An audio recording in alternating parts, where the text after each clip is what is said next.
Dans cette leçon, nous allons aborder la distributivité. Pour comprendre ça, il faut déjà avoir compris 3 points. Le premier, c'est le plus important, la règle de la priorité opératoire. C'est cette règle-là qui nous dit que dans un calcul, on doit tout d'abord effectuer les calculs qui sont entre parenthèses. Et que dans ces parenthèses ou bien dans un calcul qui est sans parenthèses, ce qui doit être fait en premier, c'est la multiplication avant l'addition. Il faut aussi savoir, c'est le deuxième point, qu'en mathématiques, les divisions, c'est en fait des multiplications. De la même façon, les soustractions, ce sont des additions. Ainsi, quand on parle de produit, on inclut tous les calculs qui sont faits de division. De même, un calcul fait d'addition et de soustraction, c'est simplement appelé une somme. Le troisième point, c'est la troisième chose à savoir faire, c'est dans un calcul qui est constitué en même temps d'addition, de multiplication, de somme, de division, un peu tout ça, est-ce que ça revient finalement à faire une somme ou finalement à faire un produit? Il faudra revenir sur vos leçons pour ça.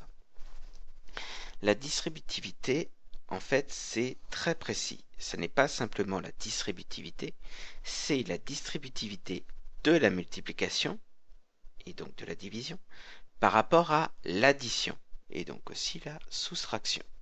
Distributivité de la multiplication par rapport à l'addition. Donc, grâce à cette distributivité, ce qui va être demandé, c'est de changer l'écriture. Vos sommes vont devenir des produits, c'est ce qu'on appelle la factorisation, et les produits vont devenir des sommes, c'est ce qu'on appelle le développement. On revient directement à la distributivité ici. La priorité opératoire me dit que c'est cette parenthèse qui est à effectuer en premier. Une fois qu'elle sera effectuée, j'ai cette multiplication à faire. Alors la distributivité, qu'est-ce que c'est? C'est de dire que cette multiplication par 3 peut être donnée à tous les éléments qui sont additionnés ou soustraits. Ça veut dire tout simplement ici que j'ai 3 fois 3, 4 fois 3 et 5 fois 3. Mon x3 a été donné à tous ceux qui étaient additionnés ou soustraits.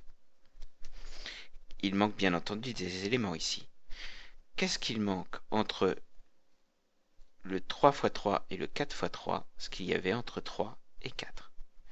Qu'est-ce qu'il y avait entre le 4 x 3 et le 5 x 3? Ce qu'il y avait entre 4 et 5. C'est tout.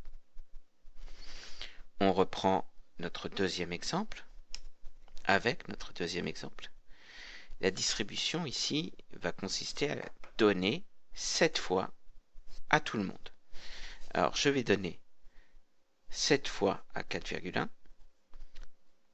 à 5,2, à 2, à 3,1 et à 8,4. Les éléments manquants sont encore ceux qui étaient déjà entre les parenthèses. Donc entre 4,1 et 5,2, j'avais un plus. Entre 5,2 et 2, j'avais un moins. Entre 2 et 3,1, j'avais un moins. Entre 3,1 et 8,4, j'avais un plus. Alors par contre, c'est là que la règle entière va nous être utile. Je vous rappelle que c'est la distributivité de la multiplication par rapport à l'addition, et donc la soustraction. La multiplication n'est pas distributive par rapport à la multiplication. Qu'est-ce que ça veut dire au concret? Ça veut dire qu'en fait, ma multiplication va être donnée à tous les éléments qui sont séparés par des plus ou par des moins. Et on va les prendre en bloc. Au final, ça me donne 6 à qui va être donné x 6, 2 à qui va être donné x 6, et 3 fois 2 à qui va être donné x 6. Encore une fois, entre le 6 et le 2, il y avait un plus. Entre le 2 et le 3 fois 2, il y avait un moins. Les trois dernières, c'est encore de la distributivité, mais c'est dans l'autre sens. Les multiplications étant à effectuer en premier, ici, ça fait que le dernier calcul à effectuer, le calcul à effectuer au final, c'est une addition. Ça, plus ça, plus ça. La distributivité va me permettre de transformer cette somme en un produit. C'est de la factorisation. Le facteur commun, c'est 6 fois. Ça veut donc dire que cette expression, j'avais donné 6 fois à tout le monde. Mais tout le monde, c'est qui?